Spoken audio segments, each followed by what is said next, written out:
خۆشەویستانی کورسات نیوز سڵاوتان لێبێ لەگەڵ هاوکارانم پانۆڕامای ئەم شەوتان پێشکەشەکەین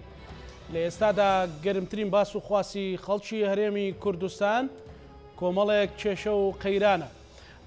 نزیکەی 18 ڕۆژە حکوومەتی هەرێمی کوردستان سەرقاڵی دابەشکردنی موچێ لەبەرەوەی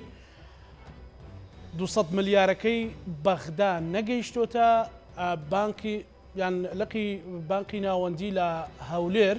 تا ئێستا تەواوی وەزارەتەکان موچیان وەرنەگرتووە جگەلەوەی کۆمەڵێک کێشە و قەیرانی تر ڕۆژ بە ڕۆژ ڕوبەڕووی هاوڵاتیانی هەرێمی کوردستان دەبنەوە بەشێک لەو قەیرانانە بۆ شکاندن و بۆ ململانەی سیاسی نێوان هێز و لایەنە سیاسیەکانە یاخود قەیرانی سروشتین و دروست بوون و بەهۆی کۆمەڵێک هۆکاری ترە چارەسەرکردنەکان چۆن چۆنین چۆن دەبێت لە دوای ئەو هەموو قەیرانانە هێز و لایەنە سیاسیەکان بتوانن بەیەکەوە چارەسەری قەیرانەکان بکەن ئەم شەو لە ڕێگەی دوو میوانی ئازیزەوە هەوڵەدەین ڕاشکاوانە قسە لەسەر قەیرانەکان و چارەسەرەکانیش بکەن لێرە لە ستۆدیۆکانمان مامۆستا بەرهەم مستەفا ڕۆژنامەنووس و چاودێری سیاسی سوپاس مامۆستا هەروەها لە ڕێگەی سکایپەوە دکتۆر ڕێبین سەلام مامۆستای زانکۆ و کادری پارتی دیموکراتی کوردستان لەگەڵمانە بێ سوپاس بۆ دکتۆر ڕێبینش کاک مامۆستا بەرهەم بەڵێ ینی ئەگەر قەیرانەکان بژمێرین لە موچەوە بۆ ئاو بۆ کاربە بە کۆمەڵێک شتی تر وە کۆمەڵێک قەیرانی سیاسی شێ کە خەڵکی ماندوو کردووە پێت وایە ئەمانە زیاتر سروشتین یان لە ململانەی سیاسیەوە سەرچاویان گرتووە بەڵێ منەمەوێ سەرەتا سوپاسی ئەوەی بەڕێزکەم بۆ بەرنامەکەتان بە ناوی خۆی گەورە بێگومان من خۆم وەکو شخصی خۆم حەزمە کرد ئێستا بەهاتمایە باسم لەوە بکردایە کە ئەو هەنگاوە پێشوەچوونانە چین کە حکوومەتی هەرێمی کوردستان و هێزە سیاسیەکانی کوردستان لە سەر ئاستی هەرێمی کوردستان ناویانە لە ڕووی خزمەتگوزاریەوە بۆ خەڵکەکەی و لەسەر ئاستی بەگشتی لۆکاڵی لەسەر ئاستی خزمەتگوزاریەکان و لەسەر ئاستی قلیمی و لەسەر ئاستی جیهانی و ئەو هەنگاوانە چین کە حکوومەتی هەرێم ڕۆژ بە ڕۆژ پێگەی بەهێزە بێ و متمانەشی لەلایەن هاوڵاتیەکانی خۆی بەهێزە بێت بەداخەوە هێشتا نەگەشتونێتەوە قەناعەتەی کە بتوانین ئەمە بەرجەستە بوو پێمان وابێت تاچی کورد خۆی ئەمە زیاتر ئەزانێت و ئێستا تاچی کورد هێندە و شیارە کە هەم بۆ خۆی سیاسیە هەم لە دۆخەکان تێگە هەمەتوانە شرۆڤەی بابەتەکان کاتچکە 30 ساڵی حکومڕانی بەڕاستی زەمانێکی دوور و درێژە و ئەم 30 ساڵە دەکرا ئێمە قۆناغ بە قۆناغ لە کابینەیەک لە دوایەکەکانی حکوومەتی هەرێمی کوردستان لانی کەم ئێمە بتوانین گۆڕانکاری بەرچاومان ببینایە و بەرجەستە بۆ ئەم گۆڕانکاری و هەستمان پێ بکردایە بەداخەوە ئێساوی کە ئێمە قسەی لەسەر دەکەینەوەیە کە هەموو ئومێدێکمان لەسەر و هەڵچنی بوو کە کابینەی ئەم جارەی حکوومەتی هەرێمی کوردستان بتوانێت لانی کەم ئەو کێشانی کە لە کابینەکانی ڕابردوودا هەبووە بتوانە چارەسەری کا بە بەشداری ئەم هێزە سیاسیانە و دوجار بەرنامەی کاری هەبوو بێگومانم حکوومەتی هەرێم بەڵام بەداخەوە ئەوەی کە ئێمە بینیمان حکوومەتی هەرێمی کوردستان نەیتوانی هەنگاوەکانی وەک پێویست بێت و ئەتوانم بڵێم لە پاشەکشەیەکی جددی دابینیمانە چۆن لە ئەگەر بینیمە سەر باسی ئەوە بکەین ئایا تا چەنە حکوومەتی هەرێمی کوردستان و لەگەڵ تاکی کۆمەلگەی کوردیا و لەگەڵ هاوڵاتەکانی خۆیان متمانەی دروست کردو بێگومان حکوومەتی هەرێم ڕۆژ بە ڕۆژ متمانەی کەم بۆتەوە ئەمەش پەیوەندی بە چیەوە هەیە پەیوەندی بە جۆڵە سیاسیانەوەیە کە لەسەر ئاسی هێزە سیاسەکان لە هەرێمی کوردستانە وەک پێویست نییە و ململانیەکان ناتەندروستن و ئەم هێزە سیاسیانە تەنانەت ئەوانەی کە پێی دەوترێت دەکرد بانگەشەیەکی تەندروستیش بێ بۆ بابەتێکی خزمەتگوزاری زیاتر بۆ ملشکاندنی یەکتری بووە بەداخەوە دەکرا ئەمانە هەم هێزە سیاسیانە بە تایبەتی وانی بەشدارن لە کابینەی حکوومەتی هەرێمی کوردستان ئەم بابەتانە بقۆزنەوە بۆ خزمەتی هاوڵاتیان و حکوومەتی هاوڵاتیان بێت و حکوومەتێکی خزمەتگوزار بێ بەڵام بە پێچوانەوە نەمان بینیم حکوومەتێکی خزمەتگوزار نییە و باشترین دلیل کە لە ڕۆ سیاسیەکەوە ینی بایکۆتی هەڵبژاردنەکان بە ڕێژەی لە 170 زیاتر و بەشداری بە ڕێژەی لە 130 کەمتر شتێ زیاتر ئەمە وەڵامدانەوەیکی جددی خەڵکە بۆ دەسەڵات بۆ ڕۆ سیاسیەکەی کە ئێوە وەکو پێویست نەتانتوانیەوە خزمەت بە خەڵکی خۆتان بکەن و لەسەر ئاستا خزمەت گوزارەکان کە دواتر یەینە قسەی لەسەرەکەین بۆیە ئەم بایکۆتە ڕێژەیەکی بەرچاوی بینی و ئەگەر قسە لەسەرەوە بێ هێزێکی سیاسی پێی وابێ هێشتا زۆرینەیە بەداخەوە ما لە ڕووی زانستیەوە لە ڕووی ئەکادیمیەوە هەڵەیەکی گەورەیە چونکە تۆ زۆرینەی لە ناو کەمینەیەکی بەشدار بەشداریکردنی خەڵکە کە ئەمە کارەساتە خۆی لە هەز وڵاتێکی ترا بووە لە هەز هەرێمیشی ترا بووە لە شەوەی هەرێمی کوردستان دیراسەیەکی بابەتیانە بۆ ئەمە ئەکرا ڕێژەی بەشداری خەڵک بگاتە ئەوەی کە لە سەدا هەفتا بەشداری دەنگدانەکە ئەمە قسەکە لێرەوە دەست پێەکە بۆ بەشداری نەکرد ئایا هۆشیاری هەڵبژاردن نیە مامۆستا قسەیەکێ باز لەوە کرێت کە بەڕاستی لەسەر هەر قەیرانێک زیاد لە پێویست مبالغەی پێوە ئەکرێەوە هاوڵاتی هەرێمی کوردستانی تیا بێ ئومێ دەکرێەوە تا مەسەلە نەبینین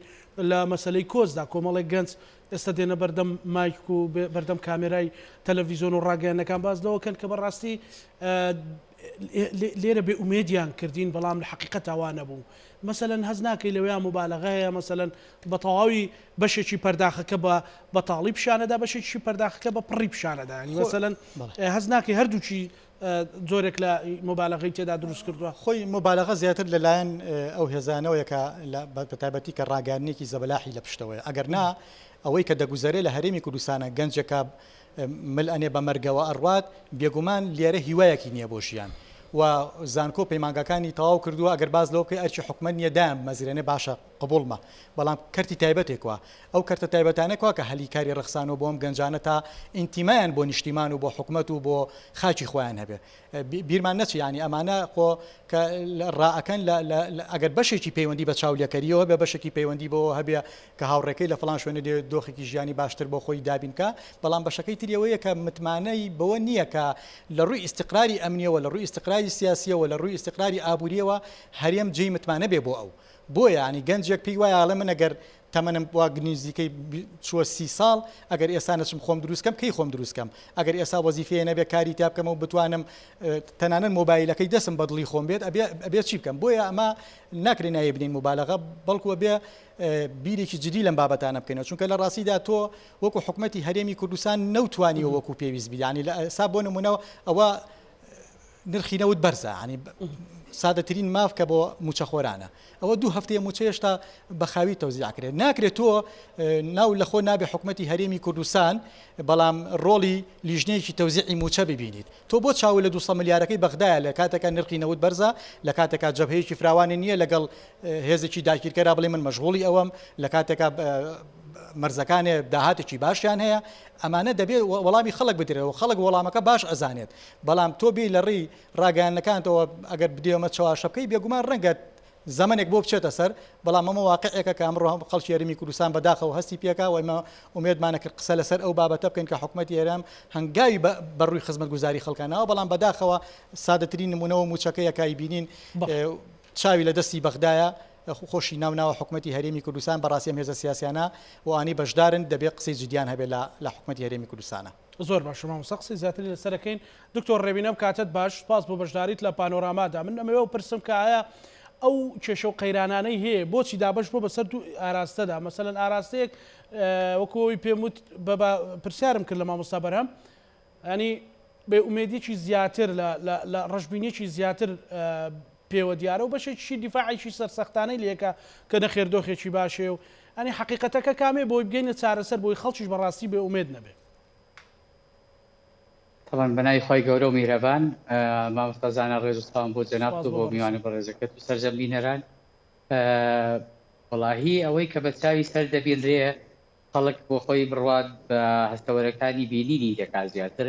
لەوەی کە ئێمە بین بە وشەی بریقەدار و بە وشەی ڕەنگا و ڕەنگ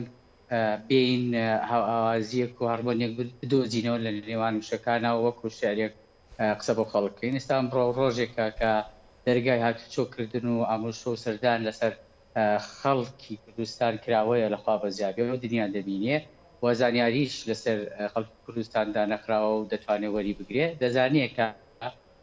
هەرێمی کوردستان لە ناوەڕاستی نێڵەنێڵی ئاگرێکدایە کە ڕەفزکردنەوەی ئایدۆلۆژی و سیاسی و مەستەبی و ئاینی و حیزبی بەخۆیەوە دەبینێ لە ناوچەکەدا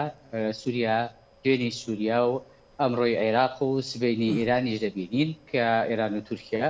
ئەم چواردەوری وڵاتانە کە چواردەوری کوردستانیان ناوە ئەم وڵاتانی کە چواردەوری کوردستانیان داوە هەمووی خەریکی ئەو جۆرە ڕەفزکردنەوە ئایدۆلۆژی و مەسهەبی و ئاینی و قەومی و بڵێن حیزبی و بیرکردنەوانن کە یەکتی ڕەفز دەکەنەوانێ و کوردستانان لە ناوەڕاستی ئەم نێڵەنێڵی ئاگرەدا وەکو سێبەری گەرمەسێرێکە کە داڵدەی هەموو ئەوانی داوە کە جێگیان نابێتەوە لە ماڵ و حاڵی خۆیانە وەتوانیوێتی مادام کوردستان بەڵگەیەکی حاشا هەڵنەگر بۆ ئەوەی کە کوردستان جێگەیەکی ئارام و مەقبولە لەچاو هەموو وڵاتانی چواردەوەرمانە ئەوەیە کە کوردستان ئاواری کردوێتە خۆی یعنی تۆ چ وڵاتێک هەیە کە ئەو هەموو قەیرانە و ئەو هەموو بەدبەختیە و ئەو هەموو دیکتاتۆریەتە و ئەو هەموو خەڵک ڕەفسکردنەوە و بیرکردنەوە ڕەفسکردنەوەی تێدا بێ کە مامۆستای میوان ئاماژەی پێ دەکات و بەتایبەتی زۆر تەرکیزی کرد سەر ڕاشبینیەکی زۆر گەورە بۆ ئەو حکوومەت هێرمی کوردستان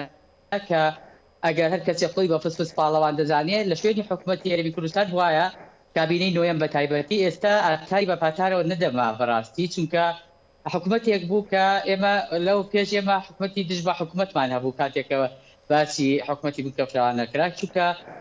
برادران قاتێکیان لە ئۆپۆزیسیۆن نابوو قاتێکیان لەناو حکوومەتا بوو و دوای ئەوە ئێمە حیزبێکی دژ بە حیزبمان توش بووین لەناو ئەو حیزبەشە کە بەشێکە لە پێکهاتە حکوومیەکە هەرچەند ئەو باڵ و تاڵەی کە لە پێکهاتە حکوومیەکەیە بچوو بایەتە پێشەوارە و هەنگاوی بنابایە باڵەکەی دیکە کە بەشی بەرنەکەوتووە و مناڵەکانیان نەکراوە بە وەزیر و گزیر و مدیرعام ئەوانە دەکولانەوە و هەڵیان نەکوتە سەر حکوومەتی هێرمی کوردستان ئەو حکوومەتی هێرمی کوردستان و کابینەی نوێیە دەستەرباقی ئەو هەموو قەیرانانەی کە تووشی بووە دەستکەوتیشی هەبووە بەوەی پێشوشتەوانێ یعنی ئێمە ئێستا گەر تەماشا بکەی جەنابەت تووشی بڵێن بابەتێکی جیهانی گەورە بووینەوانێ ئێمە بابەتی کۆرۆنا و لە هەموو وڵاتانی ناوچەکە و لە دنیا و لە بەرخوتی وڵاتانی پێشکەوتی وەکو بەریتانیا و ئەمریکا کەمتر ئێمە تەسحیەماندا لە بابەتێکی گەورەی جیهانی وەکو کۆرۆنادا بە بۆنەی خەتەڵاتەکانی حکوومەتی هێرمی کوردستان بوو کە دەستپێشخەریەکی تاکی کرد و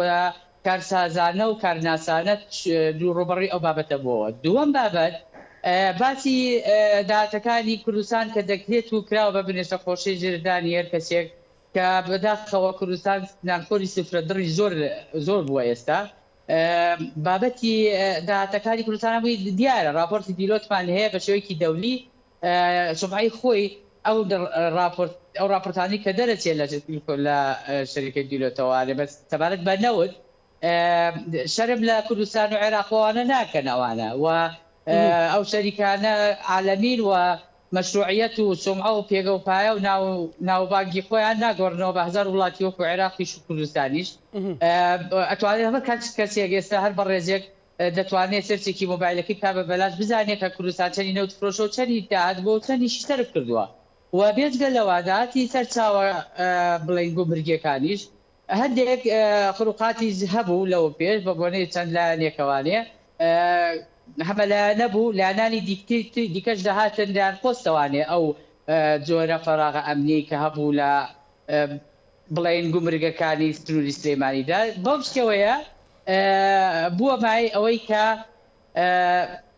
خروقاتێک هەبێ لە داهاتەکاندا بەڵام وردەوردە چاک دەکرێتەوە ئێمە نقطەیەک هەیە بێ زۆر بەباشی لێ تێبگەین مامۆستازانە میوانی بەڕێزکە مامۆستا بەرهەم ئێمە کە لە بابەتێک دەڕوانی پێوترێت چاکسازی بریتێ لە گۆڕانی دۆخی خراپ بۆ باش لە باشەوە بۆ باشتر لە باشترەوە بۆ باشترین واتە پرۆسێکی بەردەوامە لە نێوان دوو سوهەتەی زەمانیدایە کە مرۆڤایەتی قەناعەتی وا بۆ لەوە پێشکان بەم شێوەی ڕاستە دوای ئەوە ڕاستیەکەی بۆ دەردەکەوێ پاشانتریش ڕاستی تری بۆ دەرەکەوێت ئێستا دیوارێک کە دروست دەکرێت لەو پێش بە قوڕ دروست کراوە ئێستا بۆ بە بلۆک دوایەوە بۆ بە خرج ئێستا بووە بە سمبۆرت و بابەتێکی پێشکەوت و هەموو مادانە لەسەر بۆی زەوی بوونی هەبووە بەڵام جۆری بیرکردنەوەی مرۆڤایەتیە کە گۆڕاوە و چاکسازی کردووە لە دروستکردنی بینا و بیناسازیدا کە دەبێت لە هەموو بابەتەکانی دیکەدا مرۆڤایەتی بۆ شتەوەیە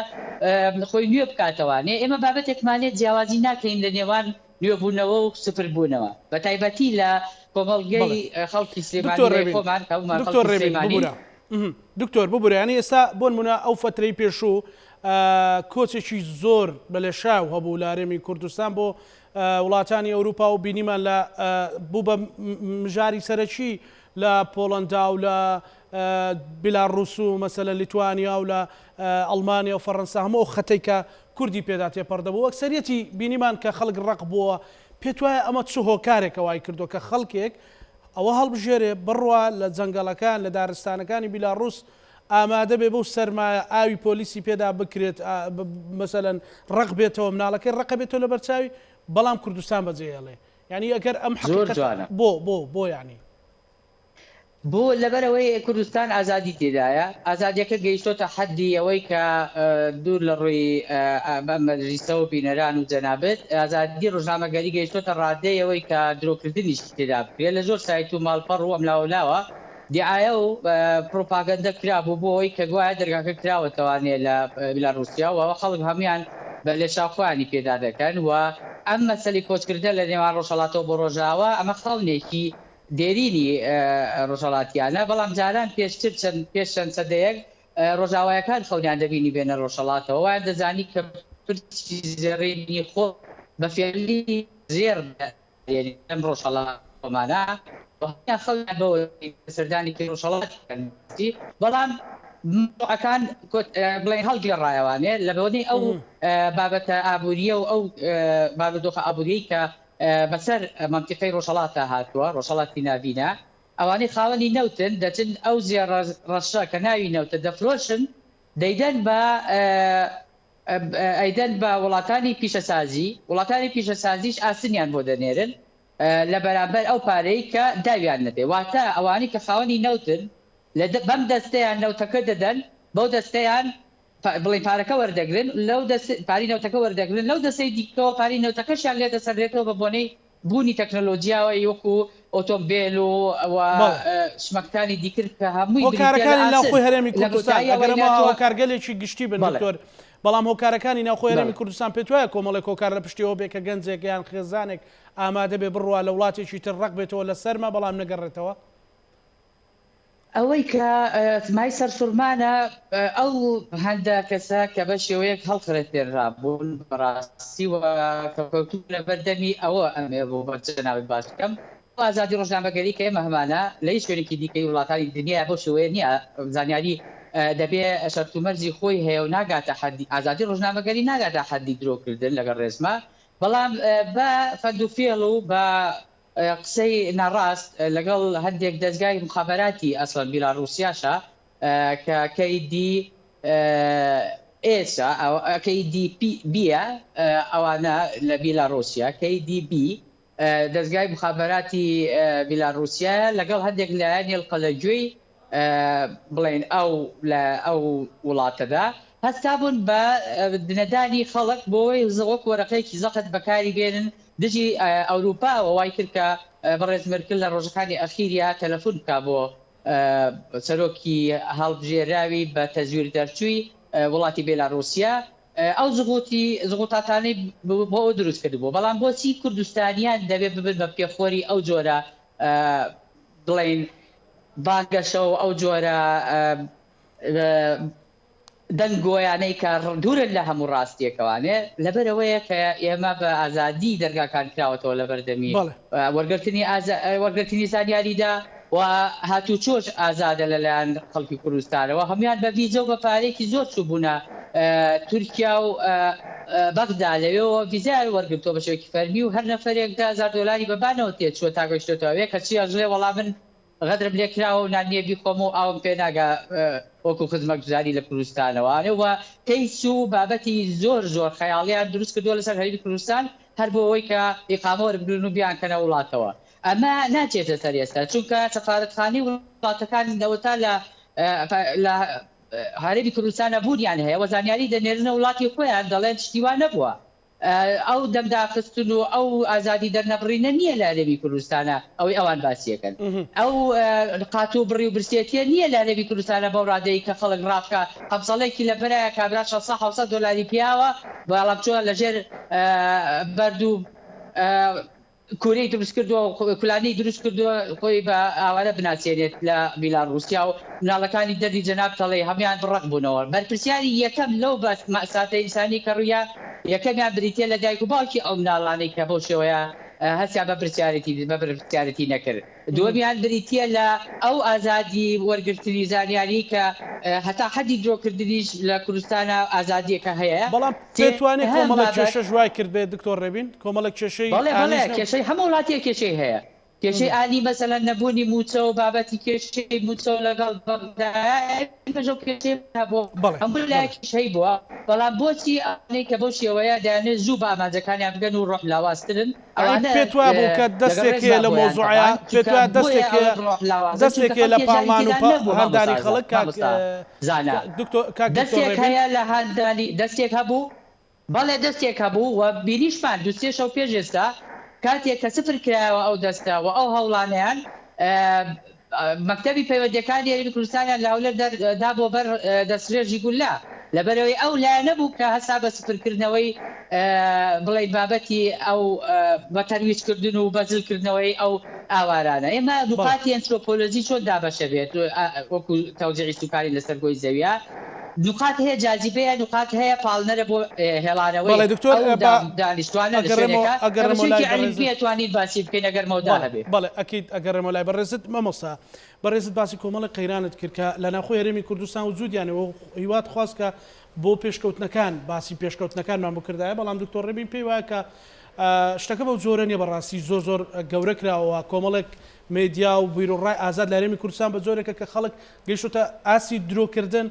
کە وان لە خەڵک کردو ڕوو بکاتە وڵاتانی بیلوار رووسیاویان کەمەیەکێکە لە قەیرانەکان کە تا ئێستاش وجودی بەڵێ من سەرەتا ئەمەوانی ڕێزم بۆ کاک دکتۆر هەیە طبعا من وەکو خۆم ینی حکوومەتێکی کوردی بە هەموو کەم و کوڕی خراپیەکانیەوە پێم باشترە لەوەی حکوومەتێک غیری کورد بێت حکمی من بکات یعنی ئێمە بابەتێکە بڕاوەتەوە لای هەموو تاچی کورد ئەگەر ئینتیمای بۆ ئەم نیشتیمانە هەبێت کاتێگەمەین ڕقنە لە حکوومەتی هەرێمە گرین لە دڵسۆزیەوە 50 خینە سەر ئازارەکان و ئەگەر ئەمە واقع نەبێت و لەگەڵیشە چارەسەرە خەینە ڕووی بۆ نمونە ینی کاک دکتۆر باسیەوەی کرد لە جۆری بیرکردنەوە لە دەسەڵاتی کوردی لە حکومداری کوردیە نەک گۆڕانکاری بەسەراناوت ینی بەراورد بە هەر نۆ کابینەکە گۆڕانکاری لە بیرکردنەوەی سیاسیەکان نخبە سیاسیەکە نخبە دەسەڵاتدارەکە نابینی خەڵکی هەرێمی کوردستان نایبینێ یعنی تۆ کە پێدەوتری حکوومەتی هەرێمی کوردستان پێشتر باسی متمانەمان کرد ینی تۆ بۆ موچە چاو لە دەستی بەغابێ بۆ بنزین چاو لە دەستی بەغابێ بۆ نەوتی ماڵان چاو لە دەستی بەغابێ بۆ دەرمان چاو لە دەستی بەغابێ بۆ بایعی چاو لە دەستی بەغابێت ئاخر ئەم متمانەیە حکوومەتی هەرێم ئەیدۆڕێنێ لە بەرامبەر کۆمەڵگەکەی خۆیان لە بەرامبەر تاکەکانی خۆیان خۆ ئەمە من دروستم نەکردووە ئەبێ حکوومەتی هەرێم لە ماوەی ئەم 30 ساڵەیە چی کرد بێت توانیان لەم هەنگاوانە ئەو نە چاوەڕێی دەستی ئەوە نەگا خۆی مە بیرمان نەچە چەند ساڵە پێش ئێستا ئیدعایەوەمان نەکرد کە دەوڵەتی کوردی دروستکەین ئاخر خۆ دەوڵەتی کوردی بەم بابەتانەوە بەم کێشانەوە دروست ناکرێت کاکە ئەمە یەکێکە لەو بابەتانە کە من پێم وابوو دەبوو کاکتۆر ئاماژەشی پێ بەیانی حکوومەتی هەرێم حکوومەتێک نییە تەمەنی 3 ساڵ بێت تەمەنی 5 ساڵ بێت تەمەنی تا 10 ساڵش بێت 30 ساڵە ئەم دەسەڵاتە سیاسی ئەم هێزە سیاسیانەوە گۆڕانکاری تیاکرا خەڵکێک ڕۆژ خەڵکی تازە هات یعنی ناکرێتەوە گۆڕانکاریە لە بیرکردنەوەتان نەبێ ئەوەی کە پێوترێ ینی بابەتی ناوخۆ بۆ نمونە بابەتی وانە بێژانمان هەیە ئەمە بابەتێکی وەکو پەروەردە باسیەکە من ئەوەندەی ئاگادار بم ینی کاک دکتۆر چ وەڵامێک بۆ ئەمە ئاات ینی بۆ نمونە نزیکەی 20,000 وانە بێژ هەیە لە هەرێمی کوردستانە کە ئەتوانم بڵێم لە سەدا 15 بۆ 18 ئەرکە پەروەردەیەەکە مامۆسایان پێک دێنێ کە زۆریەکەی لە ناوچە سنووریەکانن تۆ بانی من شەرمەکە مەسا باسی ئەو مەبلەغە پارە بکە کە بە 2 مانگ 3 مانگ جارێک ئەیەتێ ئەم مامۆسایوانە بێژانە بۆ تۆ نایی بیانکەی بەگرێ بەست بۆ نە هەنگاوێ نایتە پێشەوە بۆ ئەو هەموو مامۆساوی لێ خانەنشینە بێ بۆ نایتە پێشەوە گرێ بەسییان لەگەڵاکەی بیانکەی بە هەمیشەی هۆکارەکەی چییە هۆکارەکەی ئەو بێسەروبەریەیە کە لە کابینەکانی ڕابردووداوە بە ئێستاشەوە کە بە لێشاو خەڵک بەبێ بەرنامە تاعینەکرا بەبێ ئەوەی بزانن پسپۆرەکەی کوێوە بۆ چۆ بێت ئەمە بابەتێکە زۆر خەڵک ئازارەیە کاکزانە ینی هەمیشە ینی لە نخبەی دەسەڵات و ئەوانەی کە پینە و پەڕۆی کارەکانی حکومە دەکەن خوێنکاران خۆپشاندانەکە مامۆسایان خۆپشاندانەکە خەڵک کۆچەکە یەکسەرڵن دەستی لە پشتە کاکە دەستەکە ئاشکرایەکەیە دەسەکە بێبەرنامەی حکومەتی هەرێمی کوردستانە ئەو ئەو دەسەڵاتە سیاسیەوە لە مامۆسا کات بێتە سەرشەقام وا لە خوێنکارەکە بۆ 40-50 بێتە سەرشەقام خۆ ئەو دەستا هێزێکی سیاسی ئۆپۆزیسیۆن نییە خۆزگەم هێزێکی سیاسی ئۆپۆزیسیۆن ئەوە جەری و بە بەرنامە بۆیە بیتوانێت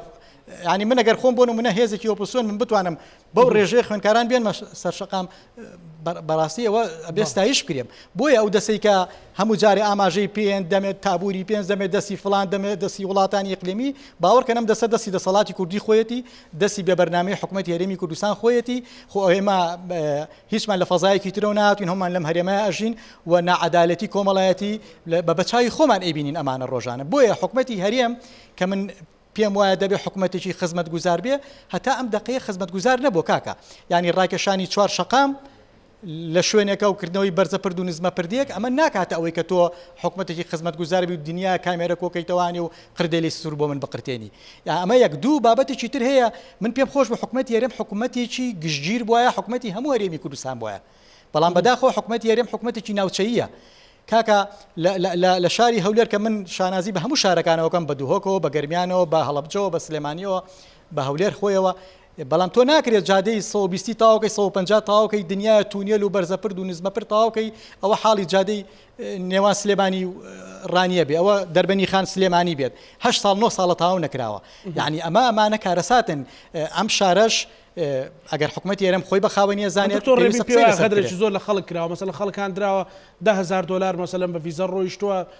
بەڵام دوایی منداڵەکەی ڕق بۆ تۆ خۆیان بەرپرسن ئەزانی تۆ ناتوانانی سانسۆر لەسەر بیرکردنەوەی من دابنێ من پێم وایە ژیانێکی باشتر لە ئەوروپایە جا ئەو ڕێگایە باشێنەیە خراپێنێمە بابەتێکی شخصیە چۆن هەروەکەوەی کە مناڵی بەرپرسێک لە هەرێمی کوردستانە چەندین پۆستە بینە کە شایەنی نییە کە چەندین سیاری آخر مۆدێلە بینە کە ڕەنگە ئەگەر بە عەرەقی نەوچوانی بێ نەتوانێت پایەکە ئەگەرمە بە داهاتی گشتی و داهاتی نەتەوەیی نەبێت ئەم گەنجەش دەفعکرێت بەوەی کە بڕوات بەڕاستی دافعێکی بەهێزە ئەمە بۆیە تۆ ناکرێت ڕێگربی لەوەی کە من پارەی گیرفانی خۆم چۆن سەرفەکە لە دەفع پێت وایە یان پاڵنەرەکان پاڵنەرە ناوخۆیەکان کێشەکان قەیرانەکان هی ئەوەن گەنجێک بڕوایان کەسێک بڕوا لەوێ ڕق بێتەوە بەڵێ بێگومانانی سەرچاوەکەی بۆ حکوومەتی هەرێمی کوردستان ئەگەڕێتەوە و ئەو ململانێ ناتەندروستە سیاسی کە لە هەرێمی کوردستانە هەیە و ئەو تەخوینەی کە هەمیشە لەلایەن هێزەکانەوە بەرامبەریە گەریان تۆ سەیری پەرلەمانی کوردستان کە من نمونەیەکی سادە و بەمێ غەیری چەند پەرلەمانتارێک لە هەموو هێزە سیاسیەکان کە بە پەنجەکانی دەستەژمێرن شوێن کێشەکانەکەون بەشەکەی زۆری خەریکی شەڕە جوێنن ئەم هەموو پەیجە کراوەتوانێ ئەم جوێنەیە بۆ ئەو جوێنەیە بۆ خۆ بە پاڵەوانکردن ئەم پاڵەوانە ئێمە کۆتاییمانانی بەمەهێناوە تاکی کورت تێگەشتووە ئەم پاڵەوانانە پاڵەوانی ساختن ینی خەریکردنی خەڵک بەوەی کە لەکوێ سەری چا کردووە ئەمە کێشەی خەڵک نییە چاکەتەکەی فلان پەرلەمانتار کراسەکەی فلان پەرلەمان ئەمە کێشەی خەڵک نییە بەڕاستی خەڵک پەرلەمانی هەڵبژاردووە کە مراقیب بێ بەسەر حکوومەتی هەرێمی کوردستانەوە خەڵک پەرلەمانتاری نەناردوتە پەرلەمانی کوردستان ببێ بە پارێزەری حکوومەتێکە دنیایە کێشەی هەیە دنیایەک بێسەروبەری لە کارەکانی دنیای ڕۆتینات هەیە خۆ ئێمە هەمووان لەگەڵ ئەوەی کاک دکتۆر باسی کرد لەگەڵ هەنگاوەکانی چاکسازیان چێ بێ لەگەڵ چاکسازیانە بێ هەڵبەتەوانەی کە لەگەڵ چاکسازیانین زەرمەند خۆیانن بەڵام چاکسازیەکان لە بازنێکی دیاریکراوە ئەخولێتەوە ئەم چاکسازیانە پەل ناوێ بۆ ئەوەی کە دەستی گەنج بگرێت بیخاتە سەرکار ئەگەر دای نامەزرێنی کردی تایبەت گرنگجی پێ بدەیت یعنی ئەمانە نابینین مامۆسایەکی وانە بێش چەند ساڵە بۆ نمونە لە شوێنی چۆک و پێنجوێن کە شوێنێکی نائیە و دوورە دەستە باشە ئەمانە هەموویی تر هەبوو ئەو چەند ڕۆژە مەسەلەن یەکێکی تر بوو لە قەیرانەکانی هەرێمی کوردستان باز لەوە کرا کە ڕۆژنامەنووسێکی ئەمریکی کە باز لەوە کە سەرۆکی حکوومەت خانوویی هەیە بە $18 ملیۆن و ئەو ژەڵێنە خێربوختانم پێکراوە یعنی هەز ناکەی ئەمە شوێندەی تر خەڵک بێزارەکە ئەو ئەڵێوانیە بۆ نەهاتن پرسم پێ بکەن ئەزانی من کاکزانە من وەکو خۆم بەڕاستی من ئەوە خەیاڵی من ناچێت ینی زوومی چای من ناچێتە سەر و بابەتە ئەوەندەی ئەگەر باز لە ڤێلا و باز لەواکەین لە هەل لەم هەرێمی کوردستانەیە چەندین دۆنم زەوی داگیر کراوە خۆ بارتەقای ئەو خانوویەکە کراوە خۆ ئەمانەی کە ئەم هەموو ئاپارتمان و نازام شوقە و ئەمانە خۆ ئەمە هیچی من و تۆ نییە ئەمانە هەمووی دەسەڵاتێکی سیاسی شەریکە لە پشتێوە خۆ ئەمانە سەرۆت و سامانی ئەم میلەتەیە و کاتێک کە مناڵی بەرپرسیەک لەو پەڕی ڕەفاهەتە ئەژی ئەمە بە داهاتی ئەمە زیاتر ئەمانە بۆ مەشغوڵکردنی خەڵکو و بۆ بەلا ڕێدابرنی بێگومان هەنێ جار باز لەواکرانی بابەتێکی ئاینی تێکەڵاو وەرەقەیەک وەکو وەرەقەیە فڕێن بۆی خەڵک چاوی لەسەر فلان بابەتی سیاسی و فلان کێشەی سیاسی لابچێت بەڵام کێشەکە لەوەیە یعنی ئەگەر تۆ پێت وابێ خەڵکی هەرێمی کوردستان ئەو خەڵکەیەکە لە ساڵەکانی نەوەتەکانە تێگەشتنی بۆ حیزبی کوردی هەیە ئەو سەردەمە گوزەشت ئێستا خەڵک زۆر وریایە ئەو کاتێک کە خەڵک لە 5 بەیانیەوە سەرەمانەگرت ئەچوین بۆی دەنگ بین شەرەفیەوەمان پێ بڕێت دەنگ بدەین بە حکوومەتێکی کوردی بە پەرلەمانی کوردستان ئێستا لە سایە هەفتای بەشداری ناکە ئەخۆ ئەم لە سایە هەفتایە ئێمە خاوەنی کۆمەڵە زانکۆین پێویستە دیراسەیەکی ئەم بابەتە بکەن بزانن ئەمە هۆکار چییە ئایا هەمووی خەڵکی بێسەرەوبەرە بوو ئایا هەمووی خەڵک بوو چاولێکەری کرد کە ڕای کرد بۆ هەندەران ئایا مامۆسا هێزێکی سیاسی پاڵی پێوە نابێتە سەر شەقام یاخود ئەوەیە کە تۆ دەزەبەی بۆ موچەکەی لە ڕۆژێک بە ناوی پاشەکەوت و ڕۆژێک بە ناوی لێبڕین و ئەمانە کێشەیەکی زۆر زۆر گەورە دروستەکە بۆیە من پێشبینی ئەوە ئاکەم ئەگەر ئەم دۆخە ئاوا بڕوات تەقینەوەیشی گەورە بە دوای خۆدایانێ کە من خوازیاری ئەوە نیم بەڕاستی و ئێستا ئەم خاوەخاوەی موچانی باز لەوە ئاکرێ بەداخەوە کە مانگی 12 ڕەنگە بکرێ بە پاشەکەوت کە ئەمەش جارێکی تر پەککەوتنی سەرجەم سێکتەرەکان بە دوای خۆدایانێ لە تەندروستی و لە پەروەردە و ئیلە ئاخریه بۆیە حکوومەتی هەرێمی بەرنامەی شڕی بۆ ئەمە هەبێ حکوومەت نابێت دابنی شەفەرشی سوور ڕابخا بۆ بریکاری وەزیرێکی سیویدی و بە مانشێتی سوور بۆمان بنووسێ وەکوی حکوومەتی هەرێمی کێشەیەکی نەبێ تۆ دابەزە بۆ ناو خەڵک دابەزە بۆ ئازارەکانی خەڵک بزانە بازار چۆنە گرانی چۆنە مۆنۆپۆلی ئەم هەموو سەرمایە کراوە لەلایەن هێزە سیاسەکان و لەلایەن خەڵکی خەڵک هەیە کاکزانە خەڵک هەیە ئەندام مەکتەب سیاسی ناکرێت تۆ لە حکومەت دەوڵەمەندتر ناکرێت حکومەت چاوەڕی دەستی خەڵکی بکاکە لە حکومەتایە و سوچێکی حیزبێکی بەدەستەوەی ئەمانە بێبەرنامەیی ئەم دەسەڵاتە سیاسیمان پێڵەن بەسەر جەمێزەکانە ینی من ڕووی دەمم لە هێزێکی سیاسی نییە ئەگەر کاک دکتۆر ڕێبین پێی وابێ من پێی وابێ لەگەڵ پارتی بەڵێ زۆر باشە دکتۆر ڕێبین ینی ئەم هەموو قەیران و کێشانە هەیە مامۆستا بەرهەمیش لێرە خوازیاری چارەسەرکردنە خوازیاری ئەوەی کە ئەمانە خۆزگەوە هەمبوونایە خۆزگە خەیاڵ بوونایە بەڵام پێویستی بە بەرنامە ڕێژی و بە کۆکردنەوە بە چارەسەرکردن هەیە و بە تایبەتیش لەسەر مەسەلەی کۆمەڵێک بابەت کە کە ڕوو ئەداباز لەوە کە ئەسڵەن مەسەلەن کڕینی خانوێک لە ئەمریکا زۆر کەمترە لەوەی کە ئێستا لێرە بەرپرسە سیاسەکان هەیەە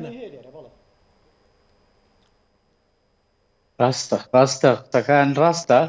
یعنی ئێستا جاری وا هەیە لێرە مەسئولی نەک مەسئول کۆلکە مەسئولێکیشە ینی خانۆکەی پای 20 میلیۆن دۆلارە ئەوە لەلایەکەوە لەلایەکی دیکەوە بارزکردنەوە و ڕووناکی خستنە سەرە و بابەتە کە هیچ شتێک نە پێشەخانە لە پاش دەخات لە بارودۆخی خەڵک ئیلا ئەوە نەبێت کە فەزایەک یا بۆشاییەک و چاڵێکی نێوان خەڵک و دەسەڵات فراوانتر دەکات و قوڵتر دەکاتەوە ئێمە بۆ کەمکردنەوەی ئەو چاڵەی کە لە نێوان خەڵکی کوردستان و دەسەڵاتی سیاسیدا بوونی هەیە بێ بۆ پڕکردنەوەی ئەو چاڵات دەبێت دوو شت بکەیت یەکەمیان دەبێ یاسای پێدانی زانیاری ساڵی 2013 بە شێوەیەکی زیاتر پیادە بکرێ و پیادەش کراوە لەم کابینەی نوێمێدا و بە شێوەیەکی ڕوون واشکرا داتاکان خەڵک دەتوانێت بە بەلاژ ئێستا لە ناو مۆبایلەکەی خۆیەوە سایتی کە یارجی لێ بدا بزانێت حکوومەت دەقیلەکەی چەندی تێچووە و چەندی خەرج کردووە و بە چه ئاخارێکان ڕۆشتووە ئەوەی کە خاڵی دووەمیشیان بریتە لە یعنی بۆ کەمکردنەوەی ئەو بۆشایی کە لە نێوان خەڵک دەسەڵاتە هەیە کەمیانە بێ وتمان زانیاری بدرێ بە خەڵک و تاکو خەڵک بزانێ ئەو زانیاریانە ئەو هەوڵانە بەکوێ گەیشتووە کە حکومەت هەوڵەدا بۆ چارەسەرکردنی و گەشانی کە هەیە دووەم بابەتیژەوەیە کە خەڵک نەک بە زار نەک بە نووسین نەک بە تەلەڤیزۆن و ئەعلامەکان نەک بە مانشێتی بن تەلەڤیزۆنەکان بەڵکو بە چاوی سەر بیبینێ کە پێشکەوتن ڕووی داوە وەژێرخانێکی ئابووری مەحکام دروست کراوە و چاکسازیش ڕۆڵی خۆی بینیوە لە کەمکردنەوەی ئەو ناحەقیانەی کە هەیە ئێمە لێرەدا لەم قۆناغەدا حکوومەت و لەگەڵ دەسەڵاتی کوردستانی لە جێلی دووەمی ئێمە لە جێلی دووەمی دەسەڵاتای کە بەپێی کێشەکی علمیەکانی هەموو توێژینەوە سیاسیەکان و ئەو توێژینەوانی کە لە بابەتی بڵێن نظامی سیاسی دەکۆڵنەوە جیلی یەکەم و جیلەیە کە لە ڕیف و شاخ و داخ و بیابانەکانەوە دێن کە ئەوە جیلی پێشووی ئەم دەسەڵاتە بوو پاکە جیلێکی پاکە دێتە سەر حکوم جیلی دووەم بە بۆ نێوەی کە هەندێک دوورتر بووە لەو تەسحانی کە دراوە هەندێک تووشی گەندەڵی دەبێت بە پێی سیستەمە سیاسیەکانی دنیا هەمووی و دەبێت فریای خۆی بکەوێت بۆ چاکسازیکردن ئەگەر فریا نەکەوێت گەندەڵەکە زۆر تابینە قاقای گەیشتی بێ جیلی سێمی ئەو دەسەڵاتە ناتوانێت ئەو چاکسازیانە فریا بکەوێت لە جیلی چوارەمان لە ناوەچێت دیسانەوە ئەم سوورە یا ئەم خولە دەست پێ دەکاتەوە لە سەرتاوە و جیلی شاخ و داخ و ئەوانەی لە ڕیفەوە هاتووە لە دەرێ هاتووە دەرەوەی شارستانیەوە دێتەوە بە شێوەیەکی پاک و تەمیزی دیسا دەسەگرێتەوە بەسەر دەسەڵاتە و دووبارە دەبێتەوە ئەم بابەتە. عێراق ئەوەی بەسەر هاتووە ئێستا گەر دوور نەڕۆین هەر دوور نەڕۆین عێراق ئەوە لە جیلی چوارەمایە هەر جیلێ 25 ساڵ دەتوانێت حکوم بکات ینی لەوە زیاتر نییە 25 ساڵێک دەتوانێت حکوم بکات بە گەنجیەوە گەر هەڵەتی لاوێتی دوێ 30 ساڵ بی ئەوە 25 بۆ 30 ساڵێکیش حکومەکەی دیتر دەبێت تەسلیمی جیلی دووە بی بکەیت. ئێستا لە عێراق جیلی چوارەمە یعنی لە 1920ەوە کە دامەزراوە تا ئێستا بڵێن 100 ساڵی کردووە هەر جیلێک و 25 ساڵی بۆ حسابکەی لە جیل چوارەمە جیلی سێم هێندە گەندەڵی حکوومەتێک و دەسەڵاتێکی گەندەڵی ڕێستان چێلەوە لە ئەو بابەتە ئێستا دەبێ دەسەڵاتی سیاسی کوردستان فریای خۆی بکەوێ چاکسازی بکە ئەبێ چاکسازی بکە دەبێ مەبدەئی وەچەمکی هاوڵاتی بوون بچەسپێنێ چەمکی هاوڵاتی بوون بگەراسە بەسیتەکەی بریتە لە یەکسانی لە ئەرک و مافە ئەگەر ئەم بابەتاروە بە لاسەنگی بمێنێتەوانێ و یەکێک ببینین بەناحەق گەیشتۆ بە کۆمەڵە حەقی زۆر و خەڵکیش ببینین حەقێتی بگا بە مەجموعە بابەتێک و پێی نەگەیشت بێ و هەر ئەرکی زۆر بێت و مافی نەبێ ئەما بەم شێوەیە پارسەنگی دادپەروەریەکە نایەتە دی وار کۆمەڵگەیەکیش ئەم پارسەنگە لە نێوان ئەرک و مافە نەهێنێتە دی چەمکی هاوڵاتی بوون لەدایک نابێتیدا ئێمە دەبێ خۆداغەکانی دروستبوونی سیستمی سیاسی بکەین بە چەند بەشێکەوە یەکەمیان لە شێوەی ئاین و بیر و باوەڕێکی ئاینیە خەڵکیانی سیاسی دروستە کرد دووهەم لە پێش جیانی یەکەمەوانەیە کیانی سیاسی لەسەر ئاستی بڵێن نەتەوە و خوێن دروست دەکرا دوایەوە لەسەر پاشێکەڵبوونی کۆمەڵگەکان بە یەکتریوبوونی بازرگانی و ئاموشەوە سەیران کرد هەر خوێنەکەش تێکەڵ کرا بۆیە هاتن لە ڕێی ئایدۆلۆژی و خوێنیشەوە وڵاتی فرەنەتەوەیان دروست کرد لە دوای جەنگی جیهانی یەکەمەوە و عێراق کە فرەنەتەوەیە و فرە ئاینە فرە خوێنە فرە بیرکردنەوەیە سووریا ئەو وڵاتانەی دیکە کاتنە ئاراوە هەمویان فرەییان تێدایە بەڵام معتەمەدن لەسەر فکری گوایە هاوڵاتی بوون کە نەهاتۆتە دیکە ئێستا لە وڵاتانەدا بە هیچ جۆرێ چونکە نەتوانراوە یەکسانی لە ئەرک و مافەکانە بێنرێتە دی عێراقێک کە لە کەمینەیەکی سوننا 80 ساڵ حکمی کردووە ببانەوە ئێستا زۆرینەیەکی شیعە دەیەوێت حکم بکات. بەڵێ دکتۆر ڕێبین ینی بۆی دەست سەبرینەکان دابنین لێرە مامۆستا بەرهەمەڵێ ئەگەر دۆخەکە بە شێوێ بەردەوام دەگاتە کە دەڵێ بەداخۆم دەگاتە تەقینەوە ینی خەڵک بێزانێ بە شێوە علمیەکەی بۆت باسەکەم کە جیلی ئێمە دووەمین ئەگەر ئەم جیلی دووەمە غەرق بێ ئایندەی تر لە ئەفەسادا و هێندە حکومەتی دژبە حکومەتی هەبێ قاچێک لەناو ئۆپۆزیسیۆن هەبێ قاچێکی لەناو حکومەتا بێ بەم شێوەیە ئەوای لێ دێ کە جیلی سێەم کە حکومەتەکە بەو گەندەڵیە بۆ پەرەوازەیە کە وەری دەگرێ بەس بە پشێوی و ئیدامەکردنی قەیرانەکانی بۆیە بچێتە سەر دەتوانێت بەس ئێمە لە دۆخی ئەوەیدان کە تەنها ئیدامەکردنی قەیرانەکانە ئێستا نەگەیشتوین بۆ خۆناغا یعنی خۆشبەختانە نەگەیشتین بۆ خۆناغا بەڵام ئەگەر بەردەوام ببێ ئەم بابەتە و ئەگەر تاک بە تاکی خەڵکی کوردستانی لە خودی خۆیەوانێ ئەو بابەتە نەگۆڕێت خۆی گەورە دەفەرمێ لا يغير الله من قوم إلا ما يغير من نفسه فأجر إيمان لنفسي خمانا گۆڕاکاری دروست نەکەین دانیشین هەر باسی گەندەڵی بکەین و خۆشمان لەموو کەسێک گەندەڵتر بین بەبێ واستە واستەکاری نەچی نەیژدارەیەک و بەبێ واستە واستەکاری نەینە دەرەو لە ئیژدارەیەک و نەوەستین لەسەری هیچ بابەتێکا و عەدالەت دەرفیز نەکەین و خۆمان پەرست بکەین و زەویر حکومی داگیر بکەین و ئاو کارەبا بە بەلاش بەکاربهێنین و لە دەرەوەی ماڵەکەی خۆت و سیارزەکەی حەوشەکەت هەموو دنیا بسووتێ بە خەیاڵتانەیە و ماڵی خۆت ئارام بێ وەکووا لە کوری دەرزیەوە بەرژەوەندەکان ببینی وای لێ دێکە بە فعلی تاکەکانیش بەرپرس دەبن و ئێمە دەبێ هەمومان تاک بە تاکمان بەرپرس بین لەوەی کە بەرژەوەندی گشتی دەبێ پارێزێ ئێمە بەداخەوە بابەتی بەرژەوەندی گشتی هێندە دروی لەسەر کراوە لەگەڵ ڕێزبان بۆ جەنابکان و هێندەوە بەرهێنانی ساختەی تێدا کراوە کەسێ بەڕاستیش باسی بۆ بەرهێنان بکە یان بابەتی بەرژەوەندی گشتی بکە خەڵک پێکەنینی پێی دێەوە قەت بڕای بەوە نییە کە بەرژەوەندی تایبەتی نەبێ لە بابەتێکا بچێ هەوڵی بۆ بات و خۆی باندوو بکە لە پێناوی ئیلا بەشێت و وێت و لە عقل دەرچووی دادەنێن لە ڕۆژەدا ئەگەرێکی ئەوەنە باسی بەرژەوەندی گشتی بکە بەڵام لە ڕاستیە دەبێ ئەو کۆمەڵگەی باسی بەرژەوەندی گشتی بەتی بەرژەوەندی گشتی دەبێت فرێ خۆی بکەوێت و ئەو تاکانی بەخۆبەخشی لە پێناوی بەرژەوەندی گشتیا کار دەکەن زۆر ببن ئەو کۆمەڵگەی ئینقازیە بێت و بەرەو